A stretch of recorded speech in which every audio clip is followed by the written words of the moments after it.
business generally? First of all, thank you for having me. I'll take off where my sister just left off. We have a constitution in this country. So we cannot be said that we are being ignored. We have a constitution in this country. And within that constitution also there are measures to punish these people. There's going to come a time when we shall put them in jail for what they're doing today. Across the world, President Ruto was in South Korea the other day. I think he's still there.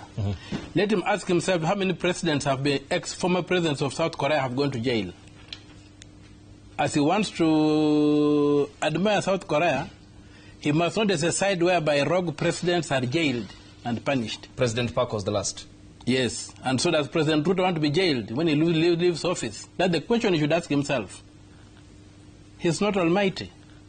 He must obey the Constitution. There's no way out. And me, in discussing this bill, I would like everybody to go to the website of the National Treasury at www.treasury.go.ke/budget-1/. You will find 5 books there which contain the budget estimates of the current government that we are supposed to be discussing, but instead we are being taken the wrong way to discuss the Finance Act or the Finance Bill, which is premature. You cannot have a finance bill without a budget you want to finance. You must have the budget, then now come up with measures to finance that budget. But we are dealing with measures to finance what doesn't exist. But I want us to look at the budget estimates. The total number is about 4,500 pages. Right now I've read through all of them. And on my first reading, I've identified about 100 billion shillings that is being stolen.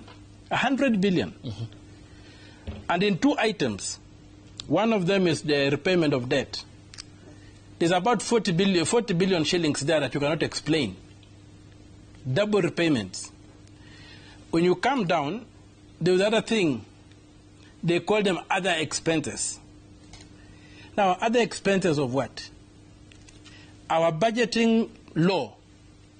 The law, not even a policy, the law requires that every item be identified, what you are going to finance. So you cannot have other expenses, No, you must tell us, this 10 shillings is going to buy this glass. So the question of other expenses is what you call budgeted corruption. So of that, in that component alone, other expenses out of those 4,500 pages that are up there, is 52 billion shillings. So together, 40 billion plus 52 billion, you get 92 billion.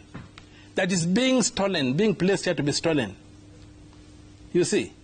And so you cannot be talking about there not being enough money that we want to pay tax everybody, whatever. What we need is fiscal discipline. And I just want to give you an example.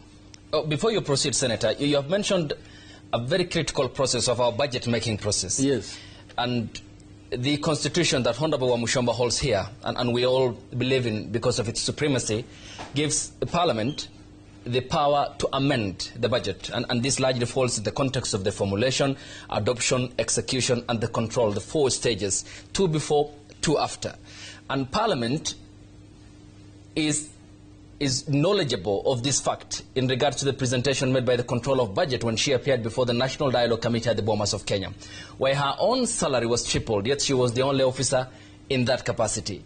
These are issues that have been flagged. You are the members of Parliament. You can't run away from this blame of this budgeted corruption and what's contained in the budget that MPs in the Budget Committee do overlook. How do you clean up your faces as the representatives of the people? First of all, for some funny reason, the budget doesn't come to the Senate.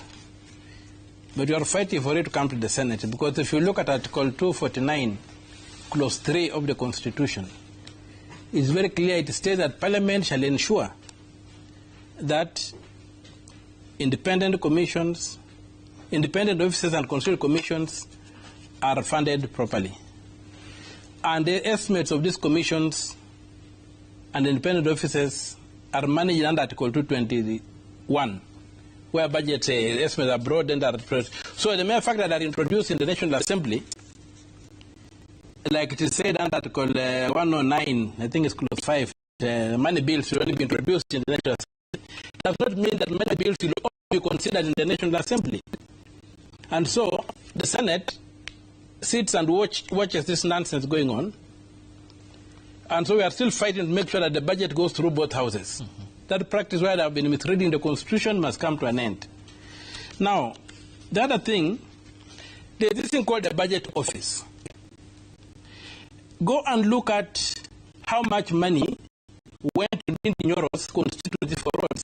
He charged the Budget Office. They go and make deals with the Treasury, and then you see Parliament debates their report.